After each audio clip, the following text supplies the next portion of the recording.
সারাদিন কাজ করে মরবো, আর একজন ব্যারিস্টার আছে 9টা পর্যন্ত ঘুমাবি।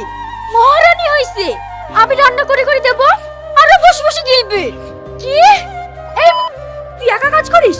আমি করিনি? তার রান্নাঘরে তোর ছিল রে। দেখো, উচিত কথা বলেছে, আর অন্যর গায়ে ফসকে পড়ি। সোনা সংসারটা আগুন ধরে দিল।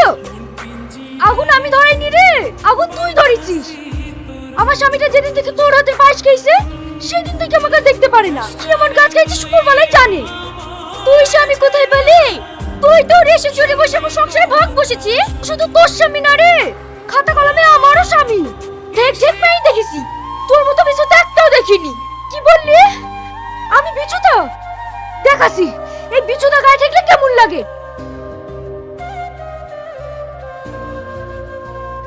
কি লাগিছিস রে?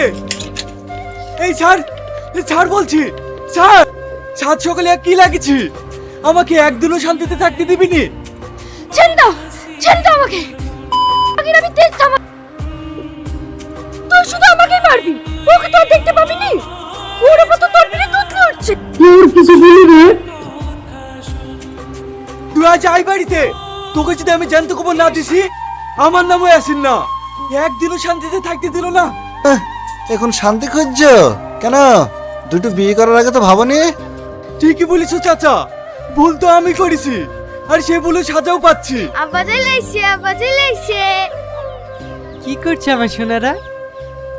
রান্না করছে আব্বা। এই পাগলি, তোকে আমি বলিনি আমি গ্রাম থেকে এসে রান্না করব? তুই কেন এসব করতে গেলি? তুমি সারাদিন গ্রামে গ্রামে বিক্রি করে আসার পর তুমি যখন রান্না করো, তোমাকে দেখে তখন আমার ভীষণ কষ্ট হয়। আর তাছাড়া তো আমি রান্না শিখে গেছি। বাবা, আমার সোনারা কত বড় হয়ে গেছে, আমার কোনো কষ্ট হয় না রে মা। তোরাই তো হলে আমার বেঁচে থাকার শক্তি। আব্বা আজ আমাকে বেরিয়েছে।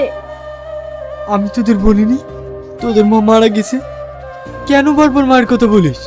আমার মায়ের কথা ভীষণ মনে পড়ে, কিন্তু আব্বা আমি আর কোনোদিন মায়ের কথা বলবো না।